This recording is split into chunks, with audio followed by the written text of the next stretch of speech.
আমার কথা কি শোনা যায়? একটু কেউ বলবেন। জি আলহামদুলিল্লাহ শোনা যাচ্ছে। হ্যালো। হ্যালো। জি আলহামদুলিল্লাহ শোনা যাচ্ছে। আচ্ছা, শুক্রিয়া। আলহামদুলিল্লাহি রাব্বিল আলামিন ওয়াল আকিবাতুল লিল মুত্তাকিন ওয়াসসালাতু ওয়াসসালামু আলা হাবিবিহি ওয়া সাইয়্যিদিল মুরসালিন ওয়া আলা আলিহি ওয়া সাহবিহি আজমাইন।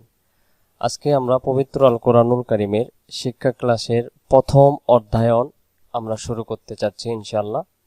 তো আমার স্ক্রিন যেটা আছে এটা কি দেখা যায়? জি জি দেখা যাক। জি। ক্লাস চলাকালীন আমি যখন পড়াবো সবাই বোঝার জন্য চেষ্টা করবেন। আর অতিরিক্ত আমরা কথা কেউ বলবো না ইনশাল্লাহ। আমরা সুন্দরভাবে ক্লাস করার জন্য চেষ্টা করব।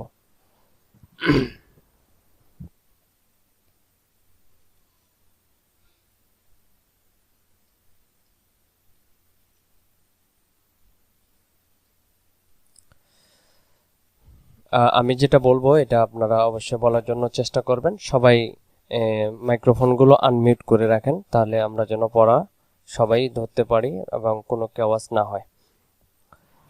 أعوذ بالله من الشيطان الرجيم। আপনারা বলবেন বিসমিল্লাহির রহমানির রহিম। আমরা অনেকেই কোরআন মাজিদ পড়তে পারি, কিন্তু কোরআন মাজিদ যে আমরা পড়ি কিন্তু আমাদের উচ্চারণের ভুল হয়ে যায়। এই উচ্চারণে ভুল হওয়ার কারণে আমরা আহ, সঠিকভাবে সহি শুদ্ধ করে পড়তে পারি না, ভুল হয়ে যায়।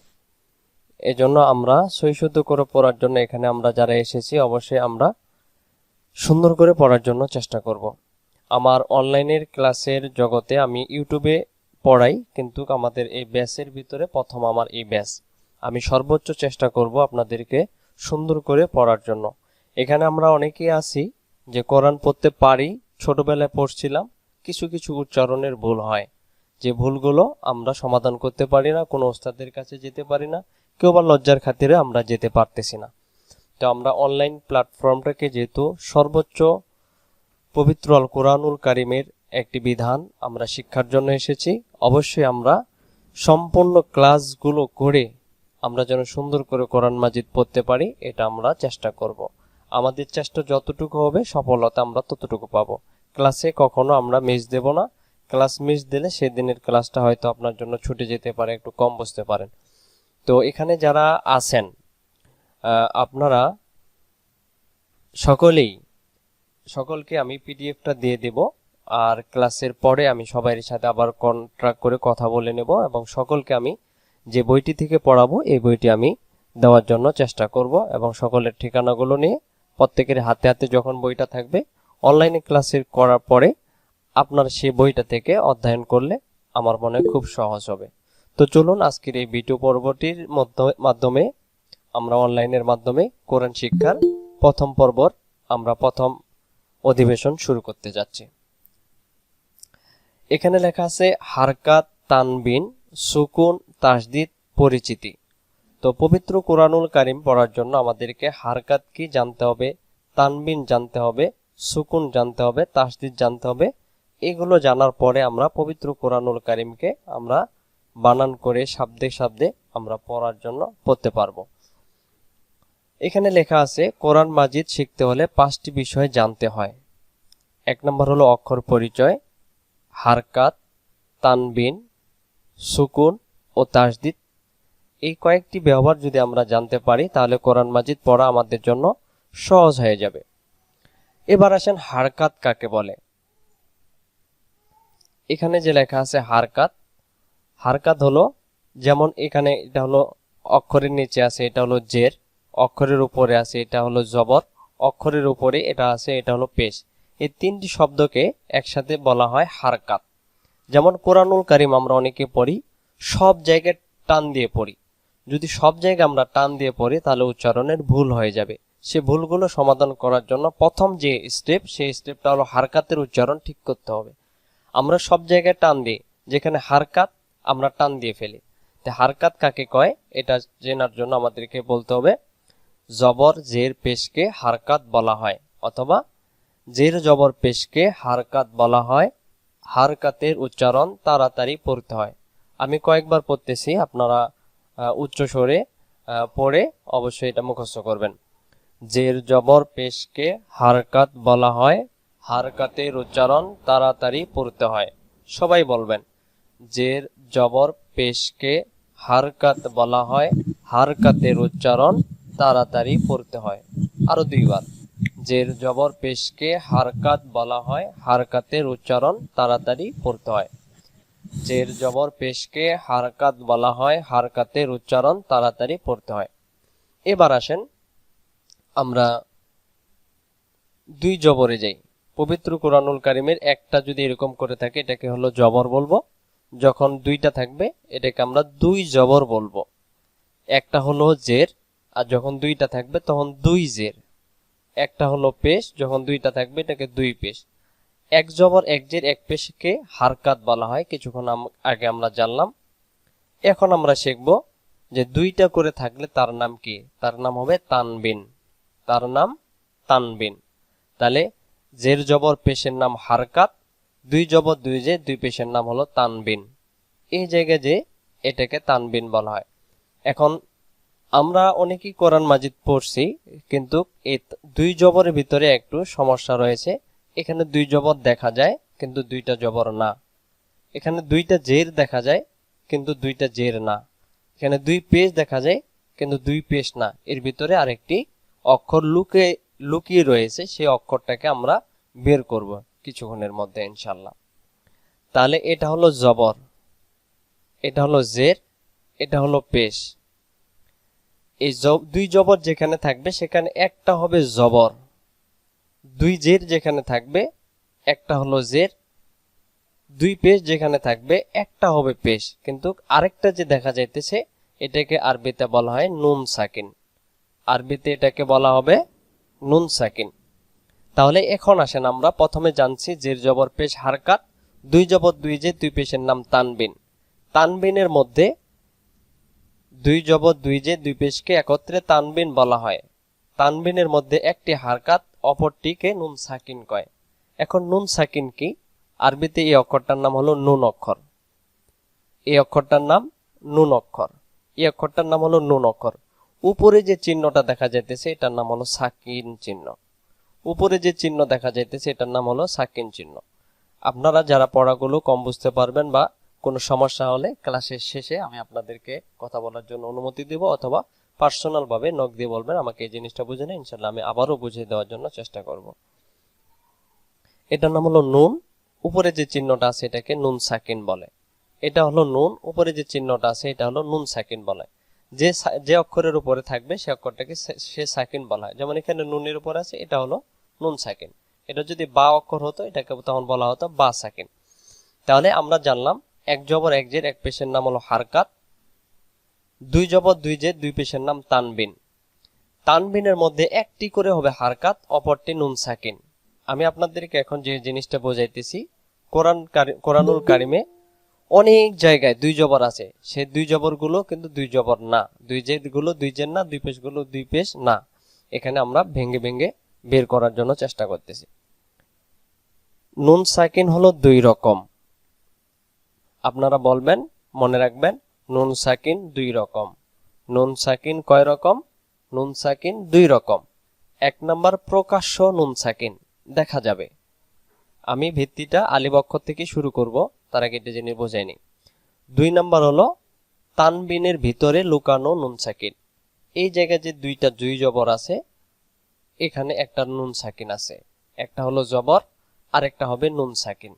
এখানে যে দুই জের দেখা যাইতেছে, একটা হবে জের আর একটা হবে এরকম নুন সাকিন, এটা হলো নুন সাকিন। এখানে দুই পেশ, একটা হবে পেশ আর একটা হবে নুন সাকিন। তাহলে আমরা এই নুন সাকিনটাকে বের করব। জবর যদি দুইটা হয় একটা হবে নুন সাকিন, জের যদি দুইটা হয় একটা হবে নুন সাকিন, পেশ যদি দুইটা হয় একটা হবে নুন সাকিন। তাহলে কোরআন মাজিদের মধ্যে যত জায়গায় দুই জবর থাকে ওই জায়গায় একটা নুন সাকিন লুকিয়ে আছে। দুই জের যেখানে আছে ওখানে একটা নুন সাকিন লুকিয়ে আছে। কোন নুন সাকিন? এই নুন সাকিন, যেটা তানবিনের ভিতরে লুকিয়ে থাকবে। এই জিনিসগুলো বেসিক ভাবে পড়াইলে পরবর্তীতে আমার পড়াইতে সুবিধা হবে। এই জিনিসগুলো আমরা প্রথমেই জেনে নিতেছি। আবার শুরুতে আসি। জের জবর পেশকে হারকাত বলা হয়, হারকাতের উচ্চারণ তাড়াতাড়ি পড়তে হয়। 2 নাম্বার আমরা জানলাম, 2 জবর 2 জের 2 পেশকে তানবিন বলা হয়, তানবিনের মধ্যে একটি হারকাত, অপরটিকে নুন সাকিন কয়। তারপরে আমরা জানলাম নুন সাকিন 2 রকম। নুন সাকিন 2 রকম। 1 নাম্বার প্রকাশ্য নুন সাকিন। নুন সাকিন 2 রকম। 1 নাম্বার প্রকাশ্য নুন সাকিন, 2 নাম্বার হবে তানবিনের ভিতরে লুকানো নুন সাকিন। সে তানবিনের ভিতরে, এর ভিতরে একরকম নুন সাকিন আছে। এবার আমরা আসি ভেঙে ভেঙে পড়ি।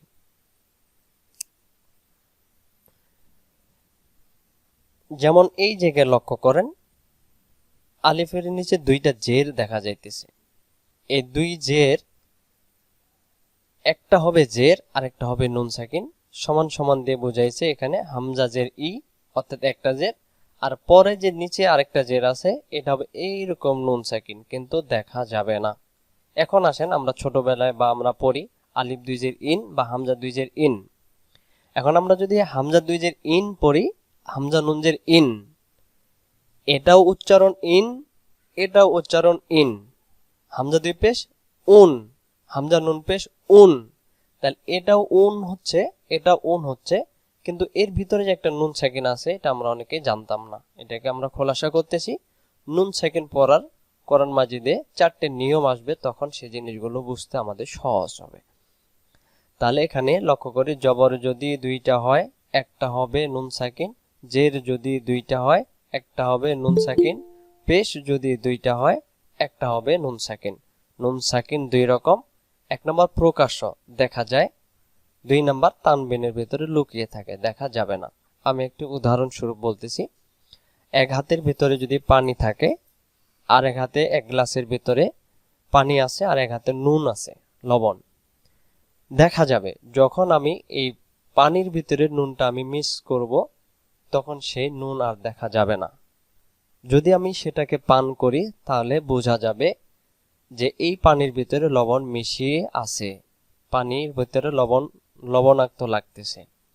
এখানে নুন এবং হারকাতের ভিতরে, তানবিনের ভিতরে নুন সাকিন মিশে গেছে, দেখা যায় না।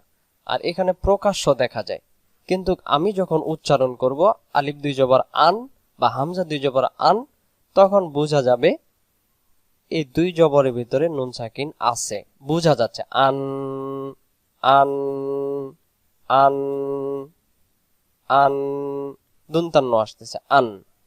তাহলে আমরা জানলাম নুন সাকিন 2 রকম। 1 নাম্বার প্রকাশ্য নুন সাকিন, 2 নাম্বার তানবিনের ভিতরে লুকানো নুন সাকিন।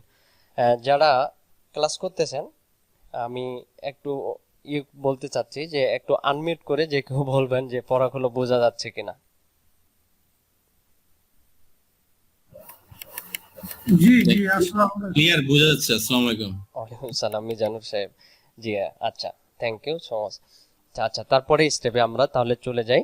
তাহলে নুন সাকিন আমরা বললাম 2 রকম, একটা দেখা যাবে আর একটা দেখা যাবে না। এখন আসেন আমরা আজকের ক্লাসের মূল অক্ষর, প্রথম অক্ষরে আমরা চলে যাই।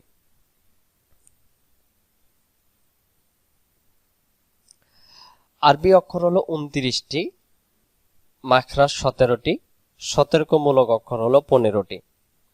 আরবি অক্ষর 29টা আমরা জানি। এই আরবি অক্ষর 29টা অক্ষরের ভিতরে আমরা অনেকে কি করি, এক অক্ষরের জায়গায় আরেক অক্ষর উচ্চারণ করে ফেলি, যে উচ্চারণগুলো আমাদের ভুলের কারণে কোরআন মাজিদ শুদ্ধ হয় না। যেমন আমরা অনেকে বলি হামজা জবর আ, আরেকটি অক্ষর আছে আইন, আইন জবর আ।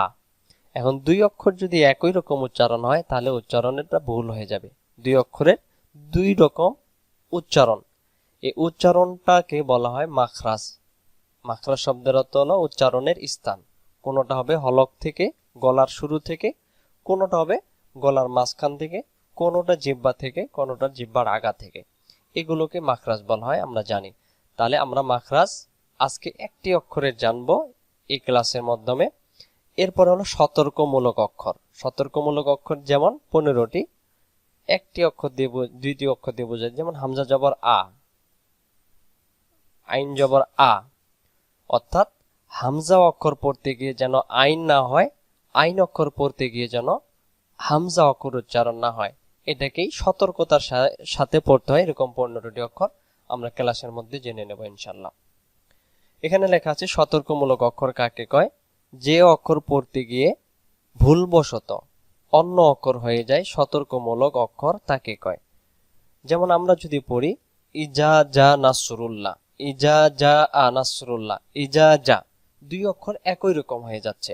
ইজা জা, ওখানে একটা হলো জিম অক্ষর, একটা জা অক্ষর, জাল অক্ষর। অক্ষর পরিচয়, আমরা আজকে অক্ষর পরিচয়ের প্রথম অক্ষর আমরা শিখবো ইনশাআল্লাহ। এই অক্ষরটার নাম হলো আলিফ অক্ষর। আরবি অক্ষর একবার পড়লে বললে 10 নেকি হয়, অবশ্যই আমরা বলবো। এই অক্ষরের নাম আলিফ। এই অক্ষরটার নামও হলো আলিফ অক্ষর। আলিফ অক্ষর দুই রকম, আলিফ অক্ষর দুই রকম। একটা উপর থেকে এরকম নিচে সোজা টান থাকবে, আর একটা উপর থেকে নিচের দিকে যদি ডান দিকে টান থাকে, আপনি যেখানে থাকবেন, যেখানে কোরআন মাজিদ থাকবে, আরবি লেখা থাকবে, উপর থেকে নিচের দিকে যদি ডান দিকে টান থাকে, সে অক্ষরটার নাম হলো আলিফ অক্ষর। এই আলিফ অক্ষরটাকে কোরআন মাজিদে অনেকেই লাম উচ্চারণ করে ফেলে কিছু কিছু জায়গায়। তাহলে এই জিনিসগুলো আমরা খেয়াল রাখবো। তাহলে এই অক্ষরের নাম হলো আলিফ, এই অক্ষরেরও নাম আলিফ। তাহলে আলিফ অক্ষর দুই রকম, একটা হলো উপর থেকে সোজা টান, আর উপর থেকে নিচের দিকে ডান দিকে টান, এটা হবে আলিফ অক্ষর। তাহলে এখানে অক্ষর আছে দুইটা, একটা হলো আলিফ আর একটাও আলিফ। এবার আমরা উচ্চারণে চলে যাই। এটার নাম হলো জবর, এটার নাম হলো জের, এটার নাম হলো পেশ। কিছুক্ষণ আগে আমরা জানছি জের জবর পেশকে হারকাত বলা হয়, হারকাতের উচ্চারণ তাড়াতাড়ি পড়তে হয়। জের জবর পেশকে হারকাত বলা হয়, হারকাতের উচ্চারণ তাড়াতাড়ি পড়তে হয়। উচ্চারণ করার শুরুতেই আমরা আলিফ অক্ষরকে এখন আমরা হামজা নাম ধরে ডাকবো। এখন আমরা হামজা কেন ডাকবো সেটার নিয়ম হলো আরবি গ্রামার।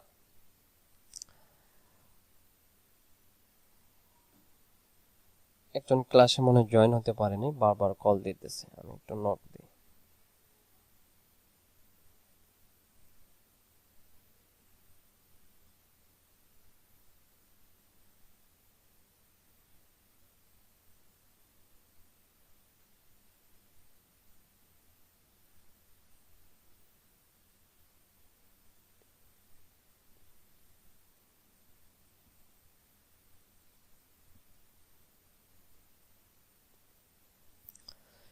তাহলে এই অক্ষরটার নাম হলো আলিফ অক্ষর। এখন এটার নাম আমরা হামজা বলবো। হামজা কেন বলবো এটা আমরা এখন জেনে নিই। এই অক্ষরটাতে জবর নাই, জের নাই, পেশ কিছুই নেই। আলিফ অক্ষরের ভিতরে যখন জবর জের পেশ থাকে না, ওইটার নাম আলিফ বলতে হয়। আলিফ অক্ষরের মধ্যে যখন জের থাকে, জবর থাকে, পেশ থাকে অথবা সুকুন থাকে, তখন সেই অক্ষরটার নাম আলিফকে হামজা বলতে হবে। আলিফে যখন হারকাত আর সুকুন তানবিন পাওয়া যায়, আলিফকে তখন হামজা বলতে হয়। যেমন এখানে এই অক্ষরটার নাম আলিফ অক্ষর। এখন এই জায়গায় যদি আমি একটা জের লাগাই দেই, এই অক্ষরটার নাম এখন আমরা হামজা নাম ধরে ডাকবো। এটা আরবি একটি নিয়মের ভিতরে একটি। আলিফ এটা, এখানে যদি আলিফের মধ্যে আমি একটা জবর দেই, আলিফের নাম পরিবর্তন হয়ে হামজাহ বলতে হবে। আলিফের মধ্যে যদি পেশ থাকে, তখনও আলিফের নাম হামজাহ বলতে হবে। তাহলে আমরা শিখলাম আলিফকে কখন হামজা হয়। আলিফে যখন জের জবর পেশ অথবা সুকুন তানবিন পাওয়া যায়। সুকুন, এই যে এটা সুকুন সাকিন যেটা বলি, আর দুই জবর দুই জের দুই পেশ যখন আলিফের মধ্যে থাকে, আলিফকে তখন হামজা বলতে হবে। আমি যে এই আলিফ আর হামজা পড়াইলাম, এটা নিয়ে কারো যদি কোনো প্রশ্ন থাকে আনমিউট করে বলতে পারেন।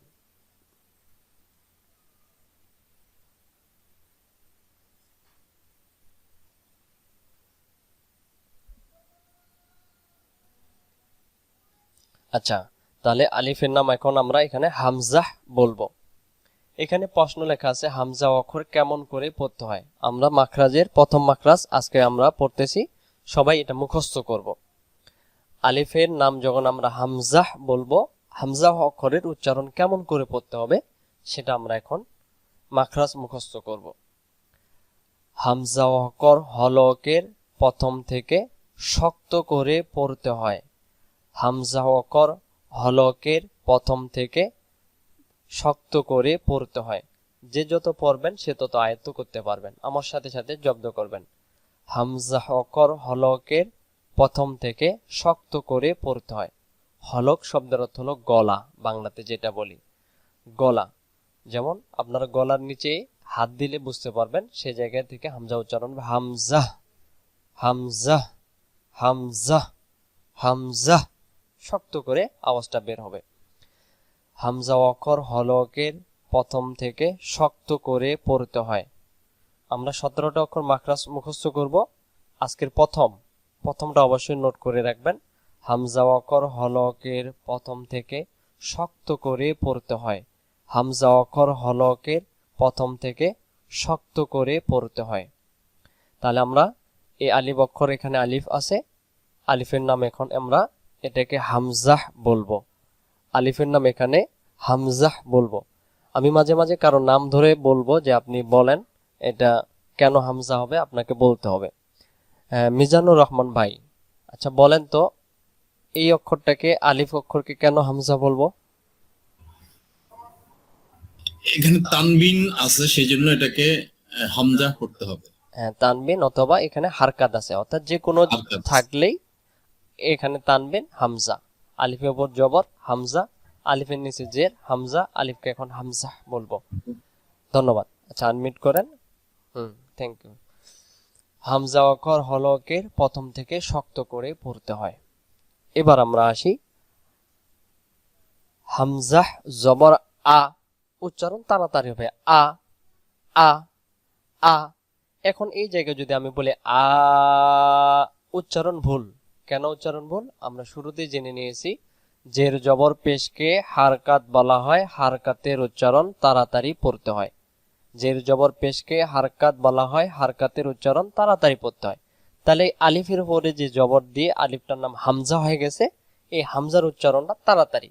কোরআন মাজিদে কেউ যদি হারকাতকে নিয়মিত পালন করতে পারে, মানে সুন্দর করে পড়তে পারে, তার কোরআন মাজিদ পড়ার গতিটা আরো বেড়ে যাবে। কারণ আমরা অনেক সময় পড়ি কি, যে জায়গায় টান নেই সে জায়গায় আমরা টান দিই। যেমন আমরা অনেকে যদি পড়ি সুর দিয়ে যখন পড়তে যাই তখন উচ্চারণ এমন হয়ে যায় আলাম তার কাইফা ফাআলা, এগুলোতে একটাও টান নাই। যখন আমরা এগুলো হারকাত মেনে চলবো তখন এর উচ্চারণটা সুন্দর চলে আসবে, আলাম তার কাইফা ফাআলা। এই জন্য হারকাতটাকে আমরা প্রাধান্য দেব। হামজাহ জবর আ, সবাই পড়বেন। হামজাহ জবর আ, হামজাহ জের ই, হামজাহ পেশ উ, উচ্চারণ শক্ত করে আ বলবেন, আ, তারপর ই, উ, আ, ই, উ, আ, ই, উ, আ, ই, উ। তাহলে কোরআন মাজিদে যত জায়গায় হারকাতের উচ্চারণ পাবো আমরা খুব দ্রুত গতিতে পড়বো। আর এখানে আলিফ অক্ষরটাকে আমরা হামজা নাম ধরে ডাকবো। একটু উদাহরণ দিয়ে এই হামজার পর্ব আমরা শেষ করি। উদাহরণটা হলো, যেমন যদি কেউ ডাক্তারের পোশাক পরে, সাধারণ মানুষ, তখন তাকে সবাই ডাক্তার বলে।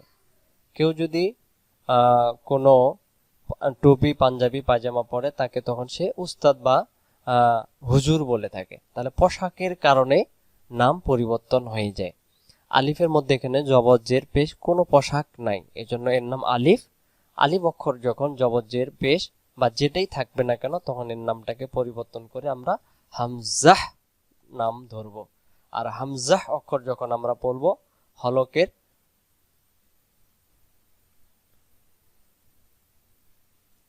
হামজা অক্ষর বলার সময় হলকের প্রথম থেকে শক্ত করে পড়ব। এবার আমরা আসি দুই জবরের উচ্চারণে। দুই জবরের নাম তানবিন, দুই জেরেরও নাম তানবিন, দুই পেশেরও নাম তানবিন। আমি যে কাউকে এখন প্রশ্ন করব, উত্তর দিবেন। নাফিস সাদিক, আপনি একটু বলবেন যে আমরা ক্লাসের শুরু থেকে নুন সাকিন আমরা বুঝাইছি। নাফিস সাদিক।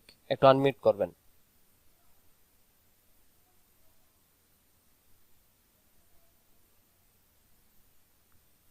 আচ্ছা, নাই। আব্দুল সালাম ভাই।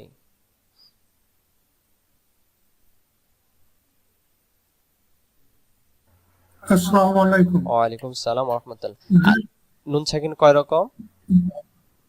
দুই রকম, একটা দেখা যায়, একটা অনুভব করা যায়। অনুভব করা যায়, একটা দেখা যায় আর একটা দেখা যায় না, অনুমান করা যায়, এর ভিতরে নুন সাকিন আছে। তাহলে এখানে কয়টা জবর বলেন তো?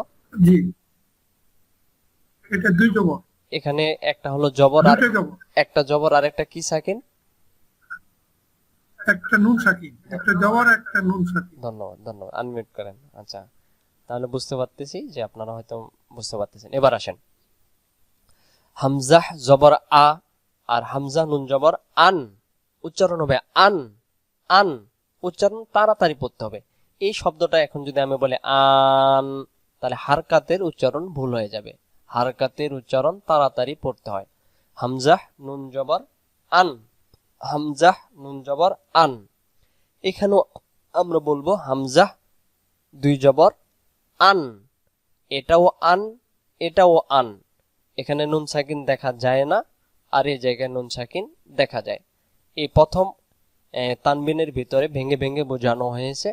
পরে যে আমরা পৃষ্ঠাটা পাবো সেখানে শুধু দুই জবর থাকবে, আমাদের ধরে নিতে হবে এর ভিতরে নুন সাকিন আছে। হামজাহ দুই জের ইন, সবাই বলবেন হামজাহ দুই জের ইন, হামজাহ দুই জের ইন। এরপরে হামজাহ নুন জের ইন, হামজাহ নুন জের ইন, এটাও ইন, এটাও ইন। এখানে নুন সাকিন দেখা যায় না, এই জায়গায় নুন সাকিন দেখা যায়। এবার আসেন হামজাহ দুই পেশ উন। হামজা অক্ষর হলকের প্রথম থেকে শক্ত করে পড়তে হবে উচ্চারণটা, উন, উন, উন, উন। এখানে হামজাহ নুন পেশ উন, উন, উন, শক্ত উন। এবার আমরা শুরু থেকে বানান ছাড়া শব্দে শব্দে ভেঙ্গে ভেঙ্গে পড়ব। আ, আমি বলার পরে চুপ হয়ে গেলে আপনারা বলবেন। আনমিউট। আ, ই, উ, আন, আন, ইন, ইন, উন, উন। আরেকবার বানান ছাড়া। আ, ই, উ, আন, আন, ইন, ইন, উন, উন। তাহলে এই আমরা প্রথমে ক্লাসের ভিতরে আমরা আজকে যেগুলো দেখলাম, শুরু থেকে আরেকটা রিভাইজ দিয়ে আসি। আমরা জের জবর পেশকে হারকাত বলা হয়, হারকাতের উচ্চারণ তাড়াতাড়ি পড়তে হয়, হারকাতের উচ্চারণ কখনো টেনে টেনে পড়া যাবে না। যেমন এখানে আমি যদি আপনাদেরকে একটা শব্দ বোঝাই, আমরা অনেকেই কোরআন শরীফ এখানে পড়তে পারি। হামজা জবর আ, এটার নাম হলো বা অক্ষর, বা জবর বা। আচ্ছা, আমার হোয়াইট পেজ কি দেখা যায়?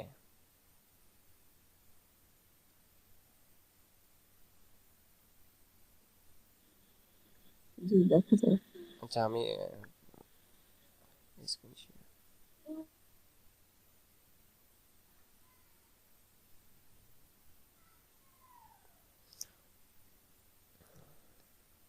যেমন আমি আপনাদেরকে উদাহরণস্বরূপ একটি দেখাই দেই।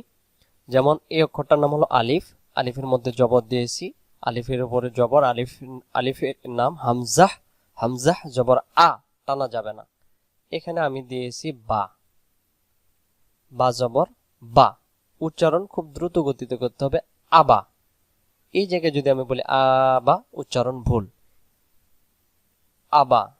এখানে যদি আমি আরেকটি অক্ষর লাগাই তাজের তি, তাহলে এটাও হারকাত, এটাও হারকাত, এটাও হারকাত। এর উচ্চারণগুলোকে আমাদেরকে টেনে টেনে কখনোই পড়া যাবে না। কোরআন মাজিদে যত জায়গায় শুধু জবর, শুধু জের, শুধু পেশ, সেই জায়গায় অক্ষরগুলোকে খুব দ্রুত গতিতে পড়তে হবে। আবাতি, আবাতি, আবাতি। এরকম করে আমরা শব্দগুলো ক্লিয়ার ভাবে করার জন্য চেষ্টা করব ইনশাআল্লাহ।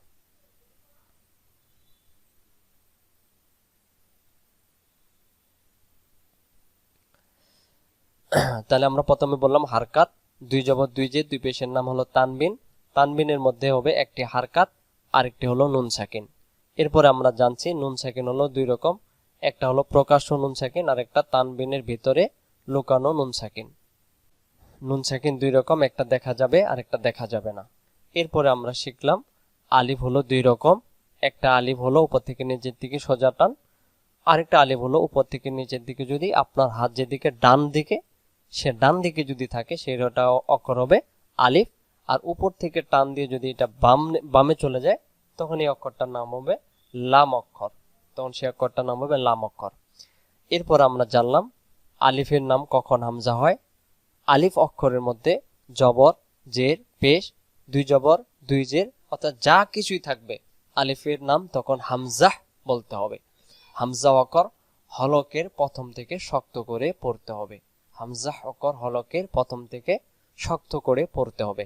আমি যে আজকে পেজটা পড়াইলাম আমাদের গ্রুপে এই পেজটা আমি দিয়ে দেব, এখান থেকে আপনারা এই পেজগুলো বারবার পড়ে নিলে ইনশাআল্লাহ বুঝতে পারবেন। আমি আরেকটি অক্ষর পড়াইতে চাইতেছি, আপনারা যদি অনুমতি দিতেন হয়তো পড়াইতাম। আরবি অক্ষরের প্রথম অক্ষর আমরা পড়লাম বা অক্ষর, আলিফ অক্ষর। এরপরে আমরা আসলাম বা অক্ষরের ভিতরে। এই অক্ষরের নাম হলো বা। এই যে উপরে একটি দাঁতের মতো নিচে একটি চিহ্ন আছে, এই অক্ষরের নাম হলো বা। আর আমরা এখানে যারা আসছি অবশ্যই সবাই কোরআন মাজিদ কম বেশি ছোটবেলায় পড়ছিলাম, কিন্তু কারণবশত কেউ পারি শুদ্ধ করে পড়তে, কেউ পারি না, কেউ ছোটবেলায় পড়েছি ভুলে গেছি, এখন আর পড়তে পারি না। মনের ভিতরে আফসোস হয়, আরে আমি কেন কোরআন শুদ্ধ করে পড়তে পারি না বা পড়তে পারি না। তো অবশ্যই আমরা ক্লাসগুলো করলে ইনশাআল্লাহ অবশ্যই পড়তে পারবেন। এবার আসেন আমরা বা অক্ষরটা দেখি। এটাও বা, এটাও বা, এটাও বা। এখানে বায়ের নিচে জের, বায়ের উপরে জবর, বায়ের উপরে পেশ। আমরা জানি জের জবর পেশকে হারকাত বলা হয়। হারকাতের উচ্চারণ তাড়াতাড়ি পড়তে হয়, যে কোন সময় চলতে উঠতে বসতে ছন্দের মতো এগুলো বলে ফেলবেন। জের জবর পেশকে হারকাত বলা হয়, হারকাতের উচ্চারণ তাড়াতাড়ি পড়তে হয়। জের জবর পেশকে হারকাত বলা হয়, হারকাতের উচ্চারণ তাড়াতাড়ি পড়তে হবে। আরো অনেক জিনিস মুখস্থ করতে হবে, যেন সব জিনিসগুলো মুখস্থ রাখবেন। উচ্চারণ বাজের বি বলবেন, বাজের বি, বা জবর বা, বা পেশ বু। উচ্চারণ বি, বা, বু। আমি একসাথে টেনে পড়াইতেছি না, কারণ হলো যদি একসাথে আমরা পড়তে যাই তাহলে আমাদের উচ্চারণটা এমন হয়ে আসবে বি বা বু, তখন টানে চলে আসবে। এজন্য আমি বি বলে দম ছেড়ে দেব, বি বা বু। তিনবার আমরা সবাই বলবো, বি বা বু। আবার বি বা বু, আরেকবার বি বা বু। তাহলে এর উচ্চারণগুলো হারকাত, আর হারকাতের উচ্চারণ আমরা তাড়াতাড়ি পড়বো। কোরআন মাজিদে যত জায়গায় বায়ের নিচে শুধু জের, উচ্চারণ তাড়াতাড়ি। কোরআন মাজিদে যত জায়গায় বায়ের উপরে জবর, উচ্চারণ তাড়াতাড়ি। কোরআন মাজিদে যত জায়গায় বায়ের উপরে পেশ, উচ্চারণ তাড়াতাড়ি পড়বো, আমরা কখনো দেরি করব না। যেমন যালিকাল কিতাবু, যালিকাল কিতাবু, সেখানে বায়ের উপরে পেশ দিয়ে হারকাত উচ্চারণ। এখন আমি যদি সেখানে যদি পড়ি যালিকাল কিতাবু লা, তাহলে উচ্চারণ বায়ের সাথে আরেকটি অক্ষর অতিরিক্ত উচ্চারণ হবে। যখন আমরা গ্রামার পড়বো ইনশাআল্লাহ বুঝতে পারবো। এবার আসেন আমরা এবার দুই জবর পেয়েছি, এখানে প্রকাশ্য নুন সাকিন দেখা যায় না, লুকিয়ে আছে। জবর যদি দুইটা হয় একটা হবে নুন সাকিন, জের যদি দুইটা হয় একটা হবে নুন সাকিন, পেশ যদি দুইটা হয় একটা হবে নুন সাকিন, যে নুন সাকিনটা দেখা যায় না। যেমন এখানে আমরা উচ্চারণ করি বা দুই জবর বান, বা দুই জবর বান। উচ্চারণটা আমাদেরকে তাড়াতাড়ি করতে হবে এবং নুন সাকিনটাকে আমাদেরকে আদায় করতে হবে।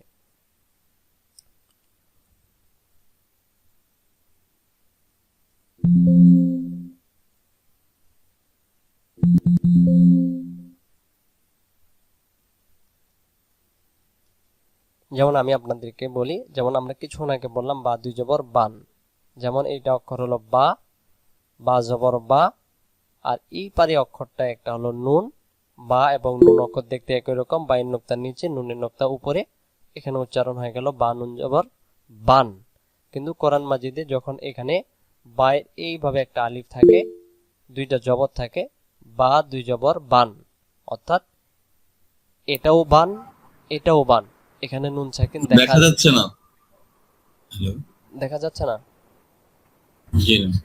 ও, হোয়াইট পেজ আসতেছে না, থ্যাংক ইউ।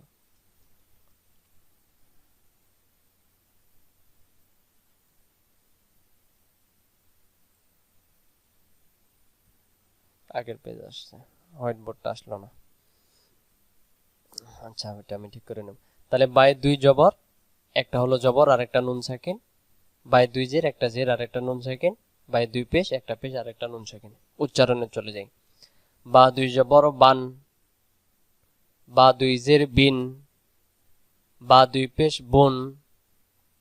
উচ্চারণ বান, বিন, বুন। আবার বান, বিন, বুন। যদি আমি এটাকে তাড়াতাড়ি পড়তে চাই, যেন আমার কোনোভাবে হারকাত যেন টান না হয়, তখন আমাদেরকে বলতে হবে বান বিন বুন, বান বিন বুন। যদি এখানে আমি বলি বান বিন বুন, তখন উচ্চারণ ভুল হয়ে যাবে।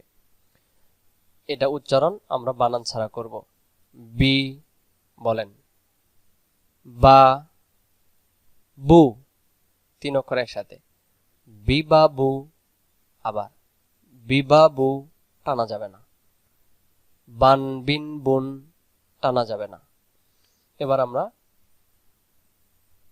একটি শব্দ তৈরি করে আমরা উচ্চারণ করব। বা পেশ বু, বা জবর বা, উচ্চারণ হবে বুবা। বা পেশ বু, বা জবর বা, বুবা। এখন আমি যদি এখানে বু বা, তাহলে হারকাতের নিয়মটা ভুল হয়ে গেল। তখন এইখানে দুইটি অক্ষর দেখা যাচ্ছে। আরবি গ্রামার অনুসারে যখন আমি টান দিয়ে ফেলবো, বু পেশের সাথে ওয়াও যুক্ত হয়, বা যখন টান দেব তখন বায়ের জবরের সাথে আলিফ যুক্ত হয়। অর্থাৎ কেউ যদি জবর টান দেয় অতিরিক্ত আলিফ উচ্চারণ হয়, কেউ যদি পেশ টান দেয় অতিরিক্ত ওয়াও যুক্ত হয়, কেউ যদি জের টান দেয় তখন জেরের সাথে ইয়া সাকিন যুক্ত হয়। তাহলে এই নিয়মগুলোর কারণে অর্থের পরিবর্তন হয়ে যায়। তাহলে হারকাতটাকে খুবই প্রাধান্য দিবেন। বা পেশ বু, বা জবর বা, বুবা, বুবা। আরেকবার বানান করব। বা পেশ বু, বা জবর বা, বুবা। এবার আমরা এই জায়গায় আমি প্রশ্ন করব, যে কাউকে প্রশ্ন করতে পারি বা সবাইও বলতে পারেন।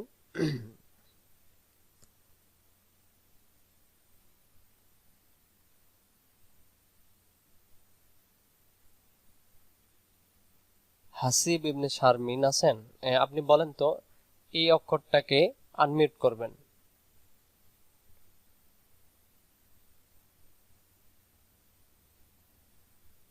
আচ্ছা, মিজানুর রহমান ভাই।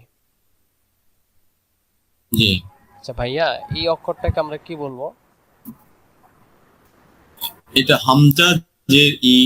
হামজা হয়ে গেছে, আলিফ ছিল না? হ্যাঁ, আলিফ। আলিফ ছিল, এটা এখন নিচে যেহেতু জের, সাকিন। জের আছে, এজন্য আমরা এটাকে হামজা বলবো। ঠিক আছে, ধন্যবাদ। হামজা হবে। অনেককে প্রশ্ন করছি, মনে করবেন যে সবাই এটা বুঝতে যেন পারে, এই জন্য আমি নক দিতেছি।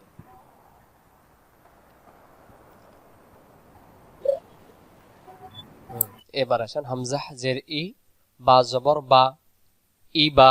উচ্চারণ হামজাহ জের ই, বা জবর বা, উচ্চারণ ই বা। হামজাহ জের ই, বা জবর বা, উচ্চারণ ই বা। তার আগের উচ্চারণ বুবা। সবাই বলবেন বুবা। একবার যদি আমি, বুবা, হ্যাঁ, ই বা।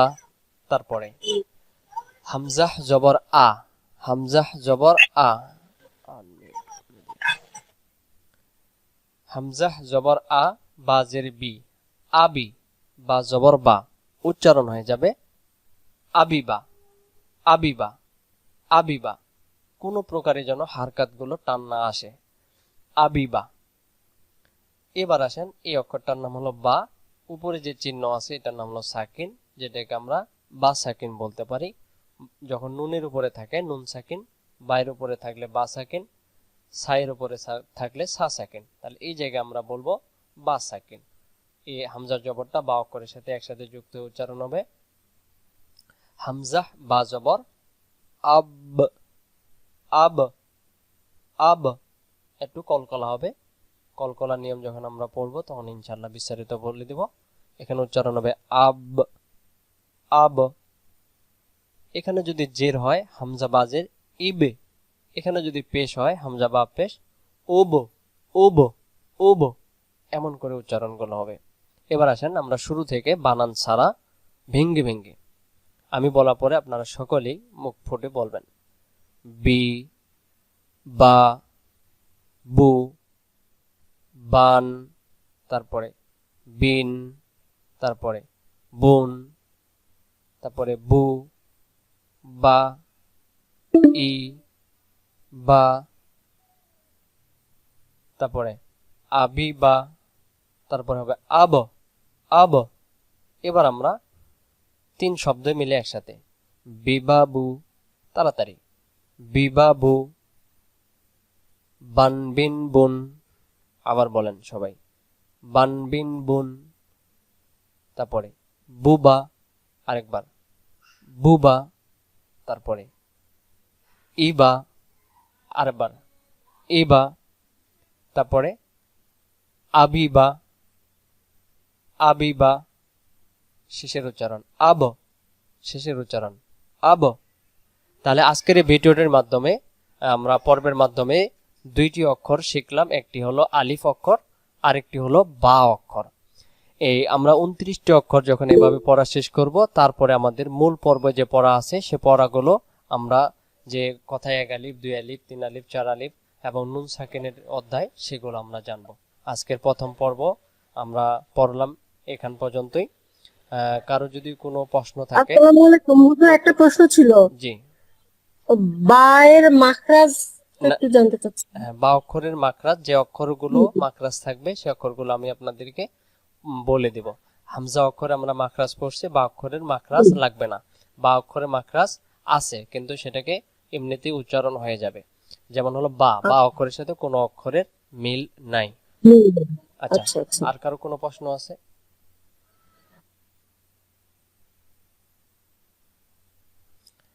আগামী ক্লাস আমাদের সোমবারে হবে। আজকের এই ক্লাস যেটা আমরা করলাম এটার ভিডিও ক্লাস আমি আপনাদেরকে গ্রুপে দিয়ে দেব ইনশাল্লাহ, সেখান থেকেও কোনো কিছু জানার থাকলে জানবেন। আমরা 7টা থেকে 8টা পর্বের মাধ্যমেই এই অক্ষর পরিচয় শেষ করব। 9-10 নম্বর ক্লাসে গিয়ে আমরা তাজবিদের গ্রামারগুলো শেখার জন্য চেষ্টা করব। তো আল্লাহ সুবহানাহু, সপ্তাহে কোন কোন দিন ক্লাস হবে? সপ্তাহে শনিবার, সোমবার এবং বুধবার। তো আজকের শনি সোমবার। হ্যাঁ, আজকের ক্লাসটি আমরা এখানেই সমাপ্ত করতে চাচ্ছি। তো সবাই ভালো থাকবেন, সবাই যেন পবিত্র কোরআন মাজিদ পড়ে সুন্দর করে জীবন গঠন করে আমরা মৃত্যুবরণ করতে পারি। আল্লাহ সুবহানাহু ওয়া তাআলা আমাদেরকে যেন তেমন মেধা শক্তি দান করে, সকলের হায়াত দারাজ করে, আমিন। আসসালামু আলাইকুম ওয়া রাহমাতুল্লাহ। কালকে কালকে সোমবার, কালকে ক্লাস হবে?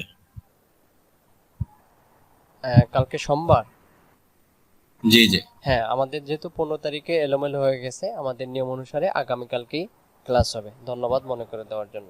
আগামীকালকেই ক্লাস হবে। জি আপনারা সকলেই জয়েন হওয়ার জন্য চেষ্টা করবেন। আজকে যেভাবে খুব সুন্দর করে জয়েন হয়েছে, আমাদের ছাত্র বেশি না, আমি ছাত্র বেশি নেই। অনেকে ফোন দিয়েছে, আমি নেই, কারণ বেশি ছাত্র আমি পড়াবো না। আমি প্রথম একটি ব্যাচ পড়াইতেছি যেন সবাইকে সুন্দর করে অল্প ছাত্রের ভিতরে আমি পড়াটা বুঝিয়ে দিতে পারি। তো ঠিক আছে, ভালো থাকবেন। আসসালামু আলাইকুম ওয়া রাহমাতুল্লাহ।